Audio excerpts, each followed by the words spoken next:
یہ قرآن ایک بابرکت کتاب ہے جسے ہم نے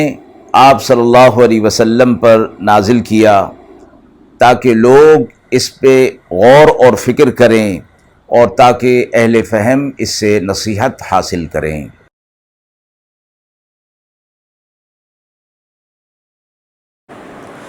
بسم اللہ الرحمن الرحیم۔ السلام علیکم ورحمۃ اللہ وبرکاتہ۔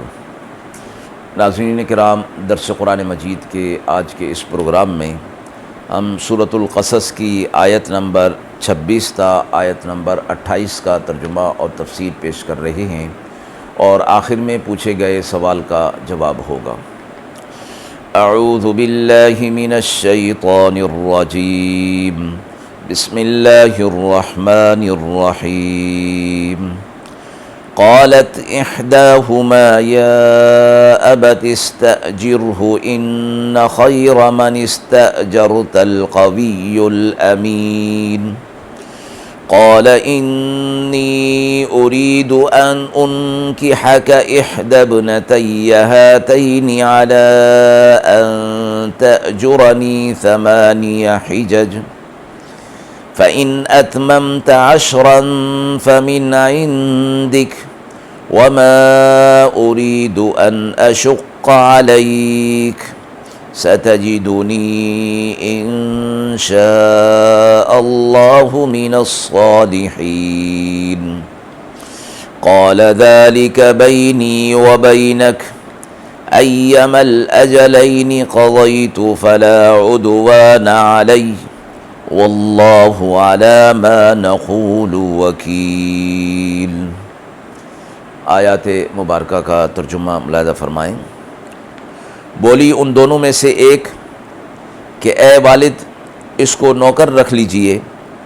بے شک بہتر نوکر جس کو آپ رکھنا چاہتے ہیں وہ ہے جو قوی بھی ہو اور امانت دار بھی ہو۔ کہنے لگے میں چاہتا ہوں کہ ایک تجھ کو اپنی ایک بیٹی کے ساتھ تیرا نکاح کر دوں، اس شرط پر کہ آپ میری نوکری کر کے 8 برس تک میری نوکری کریں، ملازمت کریں، پھر اگر آپ پورا کر دیں 10 برس تو وہ آپ کی طرف سے ہیں، اور میں نہیں چاہتا کہ آپ پر کوئی تکلیف ڈالوں، تو آپ مجھ کو اللہ نے چاہا تو صالحین میں سے پائیں گے۔ کہنے لگے موسیٰ علیہ السلام، یہ وعدہ ہو چکا میرے اور آپ کے درمیان، جو بھی مدت ان دونوں میں سے میں پوری کر لوں سو زیادتی نہ ہو مجھ پر، اور جو کچھ ہم کہہ رہے ہیں اس پر اللہ گواہ ہے۔ پچھلی آیت میں موسیٰ علیہ السلام کا واقعہ مدین سے نکلنے کے بعد، مصر سے نکلنے کے بعد مدین پہنچے، اور وہاں کنویں پر جو 2 لڑکیوں سے ملاقات ہوئی اور ان کے جانوروں کو پانی پلا دیا۔ پھر وہ لڑکیاں گھر پہنچیں تو والد کو بتایا، تو والد جو حضرت شعیب علیہ السلام تھے، انہوں نے بھیجا کہ موسیٰ علیہ السلام کو بلا کر لایا جائے۔ یاد رہے کہ یہاں واقعے کے اس حصے کے اندر موسیٰ علیہ السلام کو بھی معلوم نہیں کہ ان دونوں لڑکیوں کے والد حضرت شعیب علیہ السلام ہیں، جو بذات خود نبی اور رسول تھے، اور اسی طرح شعیب علیہ السلام کو بھی معلوم نہ تھا کہ یہ حضرت موسیٰ علیہ السلام ہیں۔ شعیب علیہ السلام نے اپنی صاحبزادی کو بھیجا کہ ان کو لے کر آئیں، اور شعیب علیہ السلام کی صاحبزادی انہیں گھر لے آئی، تو انہوں نے اپنے والد کو کہا کہ آپ کو اپنے گھر کے کاموں کے لیے ملازم کی ضرورت ہے، تو آپ ان کو نوکر اپنا رکھ لیجئے، ملازم بنا لیجئے، کیونکہ اچھے ملازم میں 2 صفتیں ہونی چاہیے، ایک تو یہ کہ کام کی صلاحیت اور قوت ہو، اور دوسرا امانت داری اس کے اندر پائی جاتی ہو۔ اور یہ دونوں صلاحیتیں اس شخص کے اندر موجود ہیں کہ ہمیں ان کے پتھر اٹھا کر پانی پلانے سے ان کی قوت کا اندازہ ہو گیا، اور راستے میں آتے ہوئے لڑکی کو اپنے پیچھے کر دینے سے ان کی امانت داری کا اظہار ہو گیا۔ حضرت شعیب علیہ السلام نے موسیٰ علیہ السلام کو خود ہی اپنی طرف سے اپنی لڑکی کے نکاح کا ارادہ ظاہر فرما دیا، تو اس سے معلوم ہوا کہ لڑکیوں کے ولیوں کو چاہیے کہ کوئی مرد صالح مل جائے تو اس کا انتظار نہ کیا جائے کہ اس کی طرف سے نکاح کے معاملے کی تحریک ہو یا وہ نکاح کا پیغام بھیجے، بلکہ خود بھی نکاح کی صورت پیش کر دینا انبیاء علیہ الصلوۃ والسلام کی سنت میں سے ہے۔ جیسا کہ حضرت عمر بن خطاب رضی اللہ تعالی عنہ نے اپنی صاحبزادی حضرت حفصہ رضی اللہ تعالی عنہا کا بیوہ ہو جانے کے بعد از خود ہی حضرت ابوبکر صدیق رضی اللہ تعالی عنہ اور حضرت عثمان رضی اللہ تعالی عنہ کو نکاح کی پیشکش کر دی تھی۔ شعیب علیہ الصلوۃ والسلام نے دونوں لڑکیوں میں سے کسی ایک کو معین کر کے گفتگو نہیں فرمائی، بلکہ فرمایا کہ دونوں میں سے ایک اور جو بھی وہ ہوگی اس کو آپ کے نکاح میں دینے کا ارادہ ہے۔ مگر یہ گفتگو چونکہ باقاعدہ نکاح کی صورت نہ تھی کہ جس میں ایجاب و قبول گواہوں کے سامنے ہونا شرط ہو، بلکہ معاملے کی گفتگو تھی، اور وہ یہ تھا کہ آپ کو 8 سال کی ملازمت اس نکاح کے عوض میں منظور ہو تو ہم نکاح کر دیں گے۔ حضرت موسیٰ علیہ الصلوۃ والسلام نے اس معاہدے کو منظور کر لیا۔ یہ 8 سال کی مدت ملازمت، خدمت، نکاح کا مہر قرار دے دیا گیا۔ شعیب علیہ الصلوۃ والسلام نے اس کو مہر کے طور پر مقرر کر دیا، کیونکہ موسیٰ علیہ الصلوۃ والسلام کے پاس کچھ بھی موجود نہ تھا۔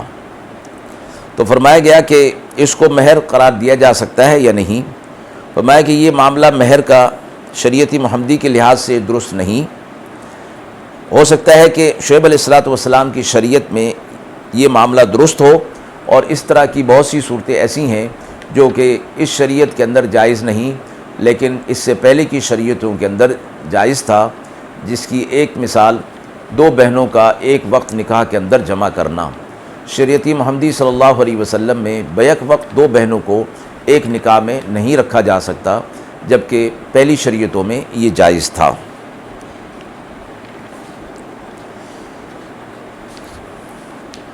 موسیٰ علیہ الصلوۃ والسلام کے اس واقعے کے اندر جو اگلی بات فرمائی گئی کہ شعیب علیہ الصلوۃ والسلام نے فرمایا کہ میں ایک بیٹی کا نکاح آپ کے ساتھ کرنا چاہتا ہوں۔ اس سے یہ معلوم ہوا کہ لڑکی کا ولی اس کے نکاح کے معاملات کو دیکھے اور لڑکی خود اپنا نکاح نہ کرے۔ یہ دوسری بات ہے کہ کسی لڑکی نے خود اپنا نکاح کسی ضرورت کے تحت، مجبوری کے تحت کر لیا، وہ منعقد ہو جاتا ہے یا نہیں۔ اس میں ائمہ فقہا کا اختلاف ہے۔ امام اعظم ابو حنیفہ کے نزدیک یہ نکاح منعقد ہو جاتا ہے۔ آیت کے حوالے سے سوال پوچھا گیا ہے، کیا بیوی کی خدمت اور ملازمت کو نکاح کا مہر قرار دیا جا سکتا ہے؟ امام ابو حنیفہ رحمہ اللہ کے نزدیک خدمت زوجہ کو مہر نہیں بنایا جا سکتا، مگر یہ علماء متاخرین نے اس پر یہ فتویٰ دیا ہے کہ خود بیوی کی خدمت کو مہر بنانا تو شوہر کی تکریم اور احترام کے خلاف ہے، مگر بیوی کا کوئی ایسا کام جو گھر سے باہر کیا جاتا ہو، جیسے مویشی چرانا یا کوئی تجارت کرنا، اگر اس میں اجارہ کی شرائط کے مطابق مدت متعین کر دی گئی ہو، جیسا کہ اس واقعے میں 8 سال مدت متعین حضرت شعیب علیہ الصلوۃ والسلام کی طرف سے کر دی گئی تھی، تو اس کی صورت یہ ہوگی کہ اس مدت کی ملازمت کی تنخواہ جو بیوی کے ذمے دینا لازم تھا، تو اس تنخواہ کو اس کے لیے مہر مقرر کر دینا جائز ہوئے۔ وآخر دعوانا